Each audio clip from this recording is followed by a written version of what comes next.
বন্ধুরা, একদিনেই নিজেদের ত্বককে খুব ফর্সা, উজ্জ্বল ও ঝকঝকে করে নিতে চাও? তাহলে ঘরে বসেই করে নাও এই 3 স্টেপ বেসন ফেসিয়াল। এই গরমে বেসনের ফেসিয়াল তোমাদের ত্বককে খুব দ্রুত, তাড়াতাড়ি, উজ্জ্বল, ঝকঝকে ও ট্যান ফ্রি করে তুলবে। এই ছোট্ট 3 স্টেপটা ফলো করলে তোমরাও ঘরে বসে পার্লারের মতো গ্লোয়িং স্কিন আর ন্যাচারাল বিউটি পেয়ে যেতে পারো। তো আমি বলবো সবসময় হোম রেমেডি ইউজ করলে নিজেদের একটা ন্যাচারাল বিউটি পাওয়া সম্ভব। আর ঘরোয়া পদ্ধতিতে এই 3 স্টেপ বেসন ফেসিয়ালটা তোমরা রেগুলার যদি ইউজ করতে পারো, তাহলে তোমাদের স্কিনের যে সমস্ত দাগ ছোপ বা চোখের নিচের ফোলা ভাব বা যে কোনো বয়সের ছাপ সবটাই তোমরা নিমেষে দূর করে নিতে পারবে। Hello friends, welcome back to my channel Shiful's makeup studio academy and beauty zone. আজকে আমি তোমাদের সাথে গরমের স্পেশাল একটা ফেসিয়াল শেয়ার করব, যেই ফেসিয়ালটা তোমরা বেসন দিয়ে করতে পারবে। গরমে 3 স্টেপ বেসন ফেসিয়াল, এটা তোমরা করে দেখো, খুব ভালো একটা রেজাল্ট পাবে। বেসন এমন একটা জিনিস, সেটা প্রত্যেকের বাড়িতেই অ্যাভেলেবেল, আর যে কোনো পাড়ার ছোট থেকে বড় মুদিখানাতে তোমরা বেসনটা পেয়ে যাবে। আর একান্তই যদি বেসন না পাও, তাহলে ছোলাটাকে নিয়ে একটু রাতভর ভিজিয়ে রাখবে, বা যে কোনো শুকনো ছোলাকেও ভিজিয়ে না রাখলেও চলবে। সেই শুকনো ছোলাটাকে মিক্সিতে পেস্ট করে নেবে, দেখবে একেবারে ড্রাই পেস্ট হতে হবে সেটা। সেই পেস্টারটাও দেখবে গুঁড়ো গুঁড়ো হয়ে যাবে, সেই গুঁড়োটাও তোমরা এই ফেসিয়ালের জন্য ইউজ করতে পারো। আরেকটা কথা বলবো, ছোলার ডাল বা মটর ডাল যেটারই বেসন পাও, সেই বেসনটাই কিন্তু ত্বকের জন্য খুবই উপকারী একটা রেমেডি। তো এই বেসন ফেসিয়াল তোমরা কোনো পার্লারে যাওয়ারও দরকার পড়বে না, ইজিলি 3 স্টেপ অ্যাপ্লাই করলেই তোমরা এই ফেসিয়াল ঘরোয়াভাবে করে নিতে পারবে। আর এই বেসনের উপকারিতাটা কি জানো বন্ধুরা?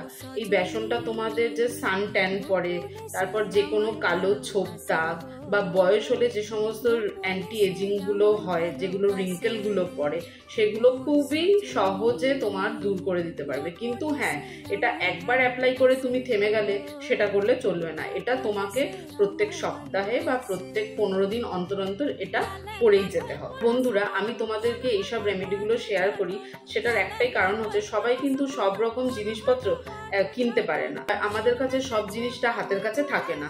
তো যেই জিনিসটাই আমরা হাতের কাছে পাবো, সেই জিনিসটাই দিয়ে চট জলদি মাত্র 3টে স্টেপ অ্যাপ্লাই করে আমরা এই ফেসিয়ালটা করে নিতে পারি। আর ঘরোয়া এই রেমেডিটা আমি তোমাদেরকে বলছি এই কারণেই, যাতে তোমরা বাইরের কোনো ফেসিয়াল বলো বা বাইরের কোনো ক্রিম তোমাদেরকে কিনতে না হয়। একেবারেই তোমরা হোমমেড প্রোডাক্ট ইউজ করে তোমরা নিজেদের স্কিনকে আরও বেশি উজ্জ্বল, আরও বেশি টান টান, আরও বেশি গ্লোয়িং করে তুলতে পারো। অনেক কথা তোমাদের সাথে শেয়ার করলাম, তো চলো এবার দেখে নিই গরমে আমরা 3 স্টেপ বেসন ফেসিয়ালটা কিভাবে করব। তো প্রথমেই একটা ওয়েট টিস্যু নিয়ে নিজের ফেসটাকে ভালো করে ক্লিন করে নিতে হবে। আমি এখানে জনসন বেবির একটা ওয়েট টিস্যু ইউজ করে নিয়েছি, ভালো করে ক্লিন করে নিচ্ছি নিজের ফেসটাকে। বন্ধুরা, এই বেসন ফেসিয়ালের মধ্যে আমরা সবার প্রথমে একটা তৈরি করব ক্লিনজার। তো ক্লিনজারটা তৈরি করার জন্য এখানে আমি বেসন নিয়ে নিয়েছি, 1 চামচ মতো বেসন নিয়ে নিয়েছি। তার মধ্যে আমি এখানে নিয়ে নিচ্ছি একটুখানি গোলাপ জল। তোমরা যে কোনো ব্র্যান্ডের গোলাপ জল এখানে ইউজ করে নিতে পারো। আমি এখানে ডাবার গোলাপ জলটা ইউজ করেছি। যদি রোজ ওয়াটার স্যুট না করে বা রোজ ওয়াটার যদি অ্যাভেলেবেল না থাকে, সেক্ষেত্রে তোমরা ব্যবহার করে নিতে পারো চাল ধোয়া জল। তো এখানে আমি রোজ ওয়াটার দিয়ে ভালো করে মিশ্রণটাকে পুরোপুরি ঘেটে নিয়েছি। তো ঘেটে নেওয়ার পরে মিশ্রণটা আমি আমার ফেসে অ্যাপ্লাই করে নেব। রোজ ওয়াটার দিয়ে বেসনটা ভালো করে গুলে নিয়ে সবার প্রথমে আমরা আমাদের ফেসে লাগিয়ে ফেসটাকে আমরা ভালো করে ক্লিন করে নেব। ভালো করে তোমার মুখে প্রলেপের মতন করে লাগিয়ে নিতে হবে, তারপরে ভালো করে মুখটাকে ক্লিন করে নিতে হবে। যেহেতু রোজ ওয়াটার আর বেসনটা একটা ক্লিনজিং মিল্কের কাজ করছে, সেই ক্ষেত্রে আমাদেরকে ভালো করে ফেসটাকে সার্কুলার মোশনে মাসাজ দিয়ে ভালো করে আমাদের ফেসের ময়লাগুলোকে তুলে ফেলতে হবে। তো এইভাবে ভালো করে সার্কুলার মোশনে মাসাজ করে আমি আমার ফেসটাকে ক্লিন করে নিচ্ছি। এরপর জল দিয়ে আমি আমার ফেসটাকে ভালো করে ওয়াশ করে নিয়েছি। দেখো বন্ধুরা, ঘরোয়া উপায় ক্লিনজিং মিল্ক দিয়ে ফেসটা ওয়াশ করার পর কতটা ক্লিন লাগছে। এবার চলে আসলাম সেকেন্ড স্টেপে। সেকেন্ড স্টেপের জন্য আমাদের লাগবে 1 চামচ বেসন আর 1 চামচ হচ্ছে চালের গুঁড়ো। তো এই চালের গুঁড়ো আর বেসনটাকে ভালোভাবে মিক্সড করে নিতে হবে। এরপর ভালো করে মিক্স করে নেওয়ার পর আমি এখানে অ্যাড করে দেবো নারকেল তেল। নারকেল তেলটা এখানে একটা ময়েশ্চারাইজারের কাজ করবে।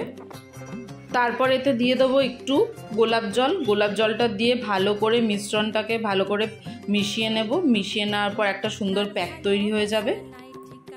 এরপর হোমমেড যে স্ক্রাবারটা আমরা তৈরি করেছি সেই স্ক্রাবারটাকে নিজের ফেসে ভালো করে আমি অ্যাপ্লাই করে নিয়েছি। অ্যাপ্লাই করার পর ভালো করে আমার ফেসটাকে সার্কুলার মোশনে আমি ডলে নিচ্ছি। তো 1 মিনিট মতো এই সার্কুলার মোশনটা তোমরা অ্যাপ্লাই করবে। তারপর একটা ভেজা কাপড় দিয়ে নিজের ফেসটাকে ধুয়ে ফেলতে হবে। এরপর থার্ড স্টেপ বা লাস্ট স্টেপ। তো লাস্ট স্টেপে একটা বোলের মধ্যে অল্প চিনি নিয়ে নিতে হবে। তারপরে আবার সেই বেসন নিতে হবে। যেহেতু এটা একটা বেসনের ফেসিয়াল তাই বেসন নিয়ে নিলাম। তারপরে গোলাপ জল, অ্যালোভেরা জেল নিয়ে ভালো করে মিশ্রণটিকে ভালো করে ঘেটে নিতে হবে। তারপর আমি এখানে শসার রস নিয়েছি। যেহেতু আমার লেবুর রস স্যুট করে না তাই আমি এখানে শসার রস অ্যাপ্লাই করে নিয়েছি। তো এখানে আমাদের বেসনের ফেস প্যাকটা রেডি। তো কি করতে হবে, এটাকে একটা মোটা লেয়ার করে নিজের সারা মুখটায় ভালো করে লাগিয়ে নিতে হবে। এই লাস্ট স্টেপটা অ্যাপ্লাই করার পর দেখবে ত্বকের উজ্জ্বলতাটা আরও 2 গুণ বেশি বেড়ে গেছে। বন্ধুরা তোমরা দেখবে দুটো অ্যাপ্লাই করলে, 2বার এই ফেসিয়ালটা করলে তোমাদের ত্বকের উজ্জ্বলতাটা অনেক গুণ বেড়ে যাবে। সারা মুখে এটা লাগিয়ে নেওয়ার পর 20-25 মিনিট মতো রেখে দেবে। 20-25 মিনিট পরে একটা ভিজে টাওয়েল দিয়ে তোমার ফেসটাকে ভালো করে ক্লিন করে নিতে হবে। আমি এই ভিডিওতে দেখো ভালো করে আমার ফেসটাকে ক্লিন করে নিচ্ছি। দেখো আমার ফেসটা আগের থেকে কতটা উজ্জ্বল আর গ্লো করছে। তো তোমরাও এই ফেসিয়ালটা একবার ঘরে অ্যাপ্লাই করে দেখবে। দেখলে তোমরা বুঝতে পারবে যে কতটা এফেক্টিভ এই ফেসিয়ালটা। তারপর আমি আমার ফেসে একটা ময়শ্চারাইজার অ্যাপ্লাই করে নিচ্ছি। তো আমি এখানে বেবি ক্রিম ইউজ করেছি, জনসনের বেবি ক্রিম। তো ভালো করে ময়শ্চারাইজারটা অ্যাপ্লাই করে নিয়েছি। তো আফটার অ্যাপ্লাইয়ের পরে তোমরা দেখবে আমার ফেসটা আরও কত গ্লোয়িং আর শাইন করছে। জানো বন্ধুরা আমার ফেসটা এতটাও পরিষ্কার ছিল না। তো এভরিডে স্কিন কেয়ার করতে করতে আর হোম রেমেডিগুলো ইউজ করতে করতে আমার ফেসটা আগের থেকে অনেক ক্লিন, ফ্রেশ আর দাগ ছোপগুলোও দূর হয়ে গেছে। তোমাদেরও এরকম ধরনের গ্লোয়িং স্কিন হবে তোমরা যদি এই কটা স্টেপ ফলো করো। তো ভিডিওটা কেমন লাগলো অবশ্যই কমেন্টে জানিও। আবার দেখা হবে অন্য কোনো ভিডিওতে। সবাই ভালো থেকো, সুস্থ থেকো।